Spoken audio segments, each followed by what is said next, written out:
بسم اللہ الرحمن الرحیم۔ معزز ناظرین السلام علیکم۔ پیارے دوستو، حضرت موسیٰ علیہ السلام کا چچا زاد بھائی قارون انتہائی خوبصورت تھا۔ بے پناہ حسن کی وجہ سے اسے منور یعنی چمکدار کہا جاتا تھا۔ یہ بنی اسرائیل میں توریت شریف کا سب سے بہترین قاری تھا۔ جب تک یہ غریب تھا بہت حسن اخلاق سے پیش آتا تھا، لیکن جیسے ہی امیر ہوا مغرور اور خود پسند ہو کر منافق ہو گیا۔ اللہ پاک نے قارون کو اتنے خزانے عطا فرمائے تھے کہ ان خزانوں کی چابیاں اٹھانا ایک طاقتور جماعت پر بھی بھاری تھا۔ لوگ اس خزانے کی بھاری چابیاں اٹھا کر تھک جایا کرتے تھے۔ جب قارون سفر پر نکلتا تو اس کے خزانے کی چابیاں خچروں پر رکھے جاتے تھے۔ ایک مرتبہ قارون گھر سے اس حالت میں نکلا کہ سفید رنگ کے خچروں پر لال رنگ کا قیمتی جوڑا پہنے ہوئے سوار تھا۔ جب خچروں کی زین یعنی وہ گدی جو جانور کی پیٹھ پر باندھی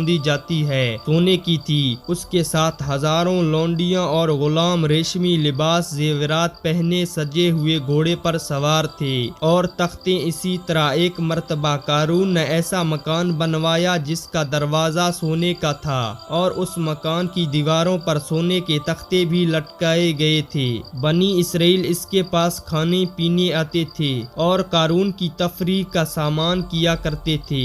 جب زکوٰۃ کا حکم ہوا تو قارون حضرت موسیٰ علیہ السلام کی بارگاہ میں حاضر ہوا اور ان سے طے کیا کہ وہ اپنے تمام مال کا 1000واں حصہ زکوٰۃ کے طور پر دیا کرے گا، لیکن جب گھر آ کر اس نے حساب لگایا تو اس کے مال کا 1000واں حصہ بھی بہت زیادہ بن رہا تھا۔ یہ دیکھ کر قارون نافرمان ہو گیا اور اس نے بنی اسرائیل کو حضرت موسیٰ علیہ السلام سے بدگمان کرنے کے لیے ایک بری عورت کو 1000 دینار سونے کے سکے اور 1000 درہم چاندی کے سکے دے کر اس بات پر راضی کیا کہ وہ بھرے مجمع میں آپ پر تہمت یعنی گناہ کا الزام لگائے۔ چنانچہ جب آپ علیہ السلام نصیحت کے لیے لوگوں کے درمیان تشریف لائے تو قارون نے کہا، بنی اسرائیل کا خیال ہے کہ آپ کا کردار ٹھیک نہیں، کیونکہ ایک عورت آپ کے بارے میں ایسا کہتی ہے۔ آپ علیہ السلام نے اس عورت کو بلایا اور اسے اللہ پاک کی قسم دے کر ماجرا پوچھا اور قارون کی سکھائی ہوئی جھوٹی باتیں بولنے کے بجائے سب سچ بیان کرتے ہوئے قارون کی منافقت اور رشوت دینے کا پول کھول دیا۔ یہ دیکھ کر آپ علیہ السلام روتے ہوئے سجدے میں گر گئے اور عرض کی، اے اللہ، اگر میں تیرا رسول ہوں تو قارون پر غضب فرما۔ چنانچہ آپ کی اس دعا کے بعد قارون اپنے 2 ساتھیوں کے ساتھ پہلے گھٹنوں تک، پھر کمر تک، اس کے بعد گردن تک اور پھر بالآخر پورا زمین میں دھس گیا،